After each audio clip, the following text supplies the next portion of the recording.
Research has shown that despite government in 2008 through the Ministry of Local Government banning smoking in public, hospitals and public transport are the only public places complying with the law. Details in the following report.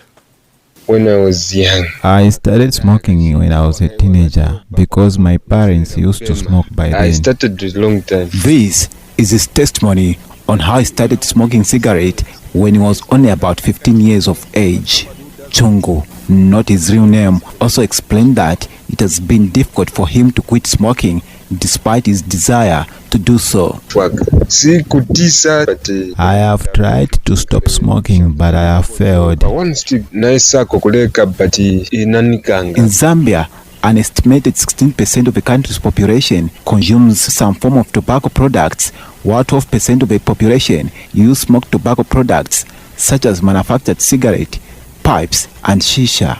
On a sad note, statistics show that on average, Zambia records about 7,000 deaths per year due to tobacco-related illness, while 23% of all deaths in the country are due to non-communicable diseases, and tobacco plays a significant role in that statistics. On the economic front, tobacco use costs Zambia 2.8 billion kwacha, equivalent to 1.2% of the country's gross domestic product, GDP. Despite the government in 2008, through the Ministry of Local Government, passing the smoking-free law, banning smoking in public, citizens are concerned that only in hospital and public transport are places complying with the law. Stakeholders such as the Tobacco Free Association of Zambia and the Zambia Tobacco Control Consortium have been calling for the enactment of a tobacco and nicotine product control bill to prevent further tobacco-related deaths. Brenda Chitinde is the association executive director. Zambia must make tobacco control in this COVID era a national priority through the enactment of the tobacco control bill without any interference from the tobacco industry.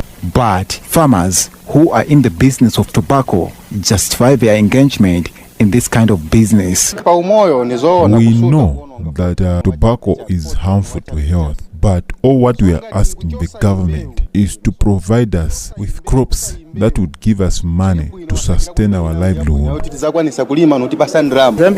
We don't face any difficulties because by selling tobacco, we are able to take our children to school. Tobacco smoke contains nicotine and around 700,000 other chemicals, of which 60% of these are said to be poisonous or harmful, while others are known to cause cancer.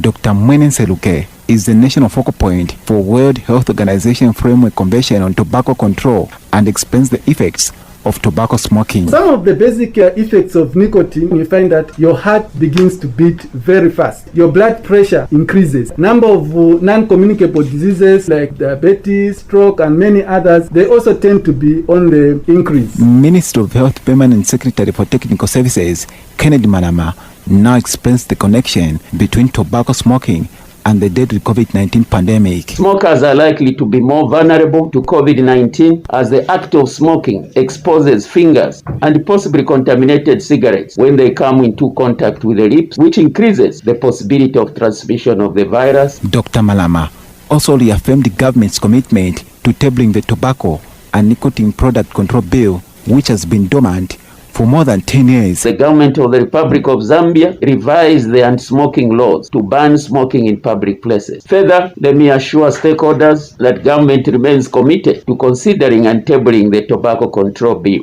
Christopher Chisi, 5FM News in Lusaka.